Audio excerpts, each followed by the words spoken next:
Hello and welcome to Rick's RC Flying channel. This video is going to be a description of the various glues that you would typically use when building a balsa model airplane. Now, I'm not sponsored by any glue companies or anything. The glues that I happen to use are just glues that I settled on. I've been using them a long time. They've worked well for me. I mean, that's not to say, there's many other products out there that work equally as well. Now, the first glue we're going to talk about is epoxy. Now, epoxy is a very strong glue. It's typically used whenever you build a balsa model airplane where you need some strength. Now, it comes in different formulas, and the formula is in reference to the working time that you have and the curing time. Now, epoxy is a two-part glue, so you have to mix two equal parts. Now, this particular formula is 5-minute epoxy. So you have 5 minutes to work with it before the curing begins. In about 10 minutes time, you would be able to handle your part, and after about 1 hour, it'll reach its full bond strength. So it's very handy in building where you do need a strong glue, and it doesn't take very long for it to cure. Now, they do make other formulas, and another one that we often use is 30-minute epoxy. Now, that affords you a very nice half-hour working time. So if you have parts that you have to align or level out, whatever the case, this affords you the time. Now, 30-minute epoxy does take 8 hours before you can handle your part, and it takes a full 24 hours before it reaches its full bond strength. Now, also bear in mind that whatever the ambient temperature is that you're working in will affect the curing time of the epoxy.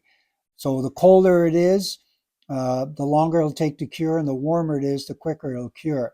I mean, I generally work anywhere between 65 and 70 degrees and find it's pretty close to the advertised times. Now, one of the aspects about 30-minute epoxy, by virtue of the fact that it takes so much longer for it to cure, it's inherently a lot stronger than 5-minute epoxy. So in high stress areas, such as firewalls, engine motor mounts, landing gear superstructures, wing joiners, tail assemblies, high stress areas on the airplane, you'd want to use 30-minute epoxy because of its strength. Now, 5-minute epoxy is generally suitable for most applications because it is very strong.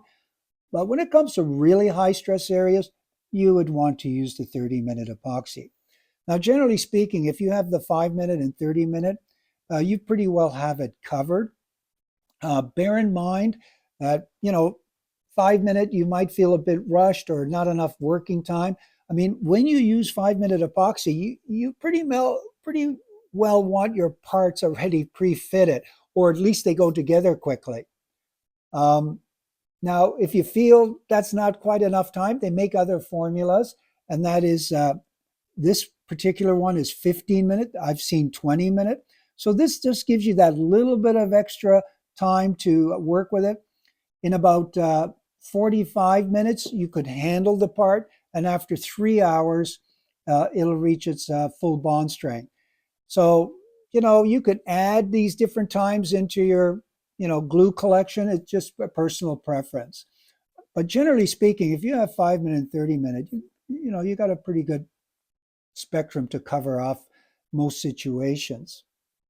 Now, one thing to bear in mind with epoxy, although it's very strong glue, it's also very hard glue. It's not easy to sand, so don't get it somewhere you don't want it. And I mean, you can sand it, but remember, balsa wood is soft. So if you're, trying to remove the epoxy, it's a bit of a difficult situation. So it's, something to really bear in mind. However, though, when it's in its liquid state, you could take some paper toweling and denatured alcohol, and it will wipe off pretty easily when it's in its liquid state. Also, if you get it on your hands, you would use denatured alcohol to remove it. So keep that in mind. Now, you may notice that I store my epoxy in this little holder here, and I store it upside down. Now, typically, you have your epoxy on your workbench, and you'll notice this one here, it's less than half full. And when I need the epoxy, of course, you have to turn it over, and it tests my patience because of its viscosity. It takes quite a while for it to come down, and it's like waiting for ketchup. So what I've done is I store my epoxy upside down. That way, when I need it, it's readily available. The other thing I do is I just mark the bottom of the bottles, 5 minute, 30 minute, whatever, the case may be. Now, I happen to make this holder out of wood, but you could use just about anything. I mean, even a small cardboard box, just put some holes in it and then put your epoxy upside down. So that would be a handy thing to have on your workbench. Now, that pretty well covers epoxy. And another glue that I typically use is Aliphatic glue, also known as carpenter's glue. Now, this one's the Pages I use. I mean, there's Elmer's too, but this is the one I normally use. It has a tack time of 25 to 30 minutes. And like my shop is normally 65 to 70 degrees, so these times are pretty close. Now, one thing I like about Aliphatic glue, it sands easily. And if you get it somewhere you don't want it, again, just take some paper toweling and dampen it with water, and it's fairly easy to remove. Same thing, if you get this glue on your hands, just use water to remove it. It's very strong glue. And, actually, when you look how much glue you get for the price, I mean, you sure could build a lot of airplanes with this. So I like it because it's very strong glue, and it sands easily. So it's a handy one to have. Your other glue that is going to be your go-to glue. In other words, it's basically what you're going to use to build your airplane. It's really, like a revolutionary glue. It saves so much time in your building, and that is glue, and it's called cyanoacrylate. I mean, it's a mouthful to say. We just call it CA glue. Now, it comes in different viscosities. Like I have all three here. The first one is called thick CA, and it is typically used where the joint has a gap. Now, when we build, we always strive to have really good fitting joints. But every now and then you still get a joint where you notice there's a bit of a gap. Thick CA will fill that gap and give you the bond strength. Now, one thing about CA glue, it cures incredibly fast. It polymerizes almost instantly. Now, what actually causes it to cure is moisture in the air or moisture in the wood. And it's incredibly fast. Like I said, it saves you a lot of time during the building process. Now, the other CA glue is called medium CA. Now, its viscosity is a bit thinner, so it flows more readily. It'll penetrate deeper in a joint, and it actually cures faster, a bit faster than the thick. And this is a very favorable viscosity use throughout your building. The other one is called thin CA. When I say thin CA, I mean it's just like water.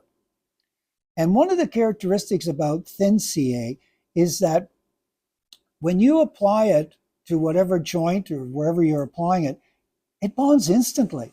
Like, I mean, you have no wiggle room. I mean, once you apply this glue, it's not like you can shift or move anything. It's bonded.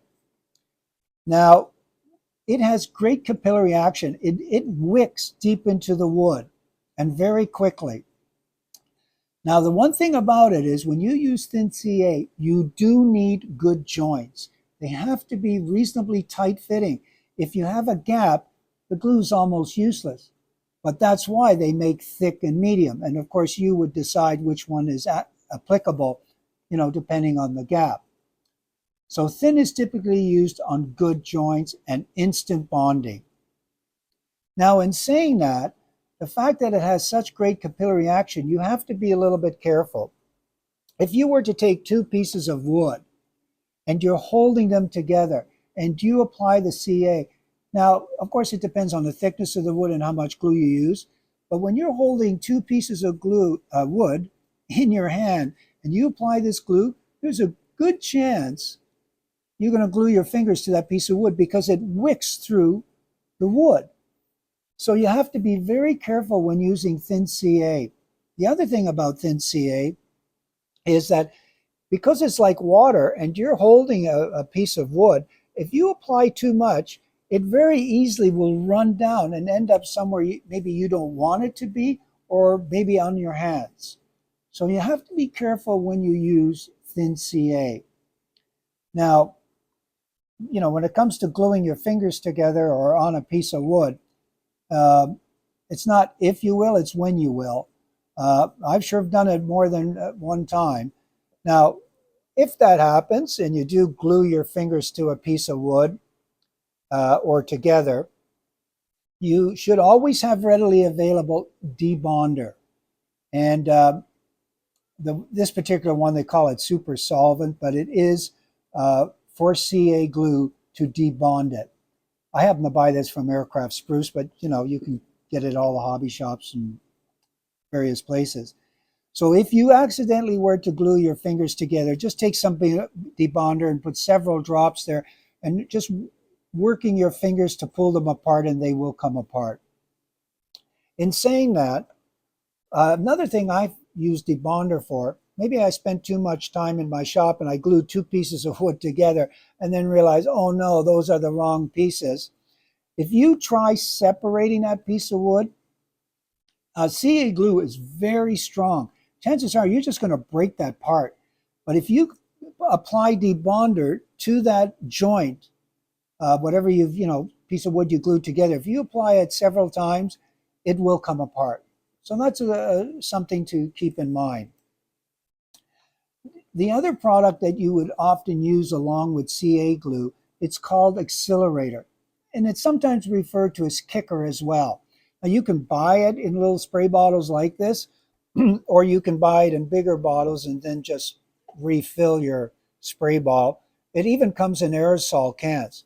And what the accelerator does is exactly by its name. You spray this on CA, just a couple of misty shots, and it glues almost instantly. It speeds up the bonding time. So if you ever have a situation where the bonding time is critical to you, even though it's very fast, but you want it faster, you can give it a couple shots of accelerator and it's practically instant. And we're talking about glue that bonds like in seconds. So it's amazing stuff. Now, another thing you might want to consider is some kind of holder. It could be a Tupperware thing, could be a cardboard box. I just happen to make a wooden one. Is because quite often, if you have it just on your workbench, it's very easy to knock over. And another thing to keep in mind when you use CA glue and you've done your little glue session, don't let it sit on your bench for hours, or worse yet, till the next day without the top. As I mentioned earlier, it's moisture in the air that causes it to polymerize. And if you leave it without its top and the air gets into the bottle, it'll affect the quality of the glue because it'll actually start to polymerize. Under extreme circumstances, it'll actually start to get thicker and thicker and thicker. Well, then there's something really wrong with your glue. So it's a good habit to put the cap back on it when you finish with whatever your gluing session is. It comes with the cap, so it makes a lot of sense to use it.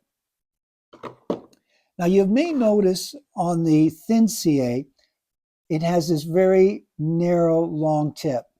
Now, these tips you can get separately. For example, they come from different manufacturers and maybe different qualities, and they just snap on to the existing tip. What I like about it is when you use thin CA, first of all, it does let you get into tighter places. You can apply it much more accurately, and you can meter the flow rate because it's such a narrow tip. Because like I say, it's like water, and you don't want it to come out, too fast or too much. Now, all CAs come with a standard tip. Now, for medium and thick, the standard tip works just fine. However, though, I do find with thin CA, it would be well worth spending a little bit of cost to buy these tips and use a tip like that. So that pretty much covers CA glue. There are also specialty glues. And, you know, in my various builds that I'll be featuring as time goes on, you'll see me use a lot of different glues and how they're applicable to the particular build situation. Now, when it comes to specialty glues, man, there's a lot of them. But again, these are the ones that you can use when you're building a balsa airplane. For example, this is contact cement. And the nice thing about contact cement, if you have fairly large pieces you want to basically sandwich together like doublers, contact cement would be my choice. For example, if you were to use aliphatic glue to join two fairly big pieces together, like I said, doublers, and you put all the glue on, aliphatic glue needs air to dry. So what happens is, as you join these two pieces, as the air, makes contact with the glue, it slowly works its way in, and it actually causes uneven drying as it's trying to get to the center. And quite often, it doesn't even make it to the center. And that uneven drying can actually cause the doublers to warp. But with contact cement, when you apply the glue on the two pieces, now you have to be very careful when you put them together, because it's a one-time contact. But as soon as you put them together, this catalyzes instantly. It just bonds instantly, and it won't warp the wood. So that's something to bear in mind. Now, contact cement, this is an aerosol can, but also comes like in a bottle with a liquid, and it has a brush in there. So whatever your preference is. Another glue that I use, it's called canopy glue, and I use it for a lot of different things, even though they call it canopy glue. Yes, it's used when you put on a canopy or windows in an airplane. And why it's favorable for that, it dries crystal clear. So if you get any on the edges of the canopy and that, because it dries crystal clear, it's just not obvious to see. Although I do use it in many other applications, it's strong glue, and I like it because it dries clear. So for example, if you're building an instrument panel and you happen to get a little bit somewhere you didn't want it, at least it's not a colored glue. It would be very difficult to see.